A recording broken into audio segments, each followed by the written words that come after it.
Então você tem que tomar cuidado em você não ser o famoso emocionado. Você se doa e não te valorizam em qualquer lugar em que você está. Essa é a lei número 16, ela diz: use a ausência para aumentar o respeito e a honra. Você está lendo o livro 48 Leis do Poder comigo e lá no final eu vou te explicar como que você vai aplicar essa lei na sua vida. Um fato interessante que o livro traz pra gente. Abre aspas. O que é abundante perde valor, o que é escasso vira ouro. Então se você é uma pessoa que aparece pra todo mundo em todo momento, todo mundo te vê a qualquer momento, pois é. Quanto mais você é visto, quanto mais você é ouvido, mais o seu valor diminui. Você se torna um hábito. Lógico que nós estamos falando disso em aspectos gerais. Não necessariamente uma pessoa que trabalha como influencer, que necessita fazer vídeos toda hora, se torna uma pessoa menos famosa ou menos ouvida porque aparece muitas vezes. Eu quero que você entenda que, por exemplo, se você é um universitário e toda festa que tem na cidade você vai, e todo mundo sabe que você está presente em todas as festas, ninguém mais se surpreende de te ver nessa festa. Você é um hábito. Só que a partir do momento em que você deixa de ir nessas festas, isso impressiona as pessoas começam a pensar sobre você. E mais importante ainda, a partir do momento em que você é uma pessoa tão famosa, mas tão famosa, mas tão famosa,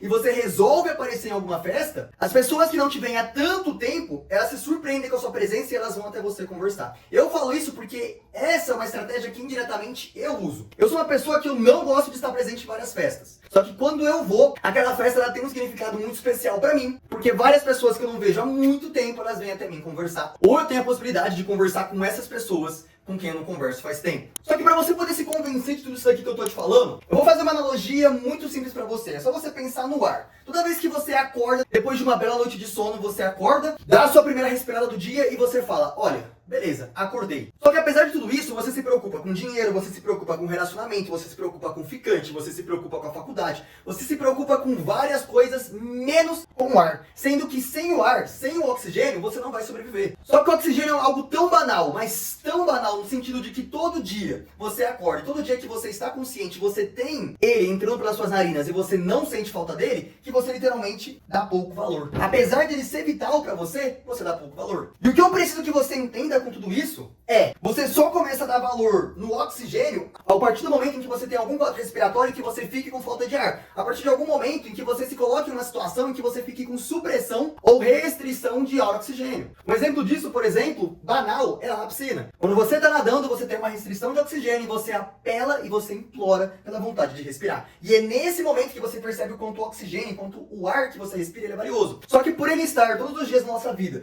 por você ver todos os dias esse ar na sua vida e você não sentir falta dele, você não dá valor. A partir do momento em que ele se torna ausente, você começa a valorizar o oxigênio. Um fato histórico muito interessante que aconteceu, o livro ele vai contar pra gente, a gente não pode deixar nenhum capítulo, nenhuma lei passar sem a gente contar de algum fato histórico, é sobre o relacionamento do Sir Guillaume de Boulogne, que era um trovador, ele e tudo mais, e tinha um relacionamento.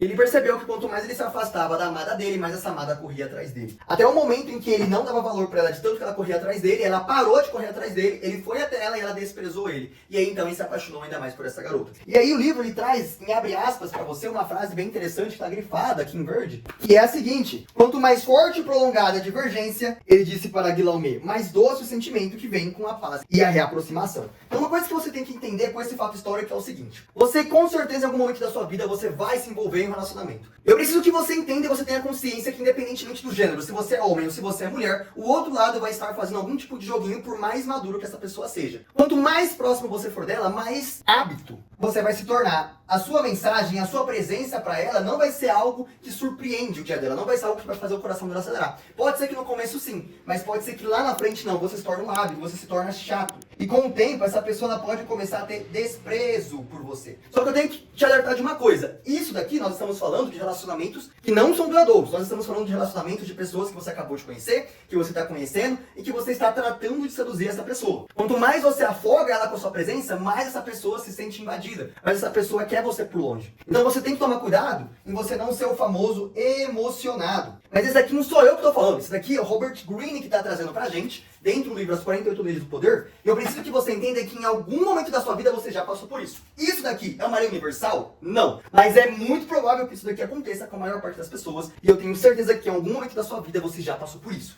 Então, você precisa sempre ter um pouco de pé atrás antes de você começar a entregar muito a sua presença. Quando você entrega muito a sua presença, você causa um certo tipo de desprezo. Lembra isso, se você é o ar na vida da pessoa, você é necessário pra ela, mas você é ignorado. A partir do momento em que você se torna algo raro, a partir do momento em que você se torna um diamante, essa pessoa vai querer te conquistar. Porque afinal de contas, você é muito raro, afinal de contas, não é todo mundo que consegue ter acesso a você. E é por isso que eu trago pra vocês, isso a gente vai conversar em um outro vídeo fora, esse livro, que é que no século 21, a exclusividade, pra mim, Camilo, ela é poder. Quanto mais exclusivo você consegue ser, seja do seu tempo, seja dos seus amigos, seja da sua atenção, seja sobre qualquer outra coisa, mais poder você tem. Porque afinal de contas, em um mundo inteiramente conectado, exclusividade é poder. Se você aparece para todo mundo, você se torna um hábito e consequentemente você se torna não valorizado, você se torna desprezado. Eu sei que tudo isso daqui pode às vezes não ser novo pra você, mas alguma coisa aqui você tá aprendendo de novo.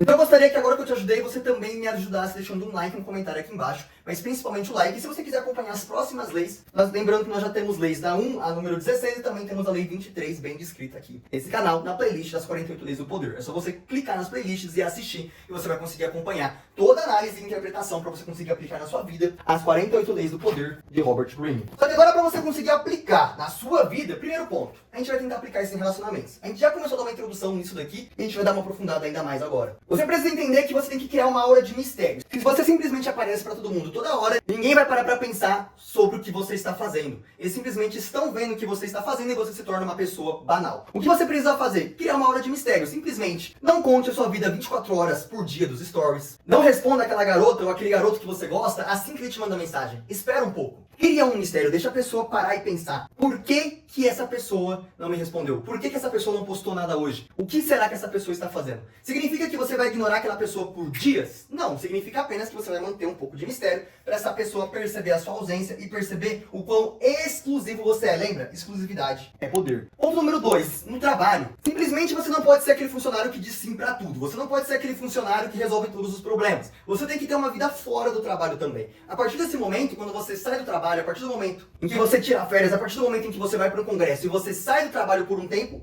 e as coisas começam a dar uma desmoronada, o seu chefe vai olhar e falar assim, cara, esse cara saiu para férias, esse cara saiu para um congresso, esse cara foi resolver outros planos e literalmente tudo que ele resolvia não está sendo resolvido e a empresa está ruindo. Ou ele vai olhar para isso e vai falar, cara, as coisas só estão assim porque fulano não está aqui, ou seja, ele é essencial. A ausência dele faz falta. Agora, se você nunca se ausenta, se você nunca mostra o que você faz é importante a ponto de que eles tenham que te valorizar, eles nunca vão perceber isso de você e você nunca vai conseguir ascender. Então você tem que trabalhar com a sua ausência também no trabalho. Ponto número 3. E agora vamos falar sobre negociações. Dentro de uma mesa de negociação, tem mais poder aquela pessoa que está mais disposta a levantar e ir embora e não ter negociação nenhuma. Entenda que todas as pessoas têm necessidades. E quando alguém está negociando com você, ela tem necessidade de te vender ou ela tem necessidade de comprar de você. Se você está disposto a levantar da mesa e não fechar negócio algum, aquela pessoa que tem necessidade, ela vai ter que se render às suas condições, mesmo que vocês tenham que negociar, ela saia perdendo um pouco. Isso é muito bem expresso em alguns momentos de algumas séries de poder, por exemplo, a série Suits, se você já assistiu em algum momento. Existem momentos em que Harvey Specter, que é o personagem ali bem retratado na série, que é um advogado, ótimo negociador, ele coloca as condições dele, que às vezes são condições absurdas para qualquer cliente aceitar, só que o cliente sabe que ele é tão bom, mas tão bom advogado, que se ele não aceitar, o Harvey também não vai aceitar. E aí o cliente até ameaça não aceitar o acordo com o Harvey. E o Harvey simplesmente pega e fala, tá bom, muito obrigado pela atenção, e se levanta para sair. E aí no final, esse cliente sempre aceita as condições do Harvey. Então você tem que ser um cara muito foda no seu trabalho, você tem que ser um cara tão, mas tão indispensável que a sua ausência faz com que as pessoas elas necessitem sacrificar as próprias vontades para poder ter você. Então seja no relacionamento, seja no trabalho, seja em uma negociação. Você precisa ser o cara que na ausência você faz diferença. Só que se na ausência você já faz muita diferença, imagina na presença. Então você tem que ser esse cara foda, você tem que ser esse cara que todo mundo olha pra você e fala, meu Deus, esse cara aqui ele é indispensável, você tem que ser esse cara. Só que as pessoas só vão conseguir saber que você é indispensável se você utilizar a ausência para gerar mais valor. Lembre-se sempre disso, nós vamos abordar isso com mais profundidade em um próximo vídeo. Exclusividade é poder. Esse foi meu papo de irmão pra você hoje. A gente se vê então daqui a 2 dias no próximo vídeo, onde nós vamos falar sobre a lei número 17, cultive uma atmosfera de imprevisibilidade.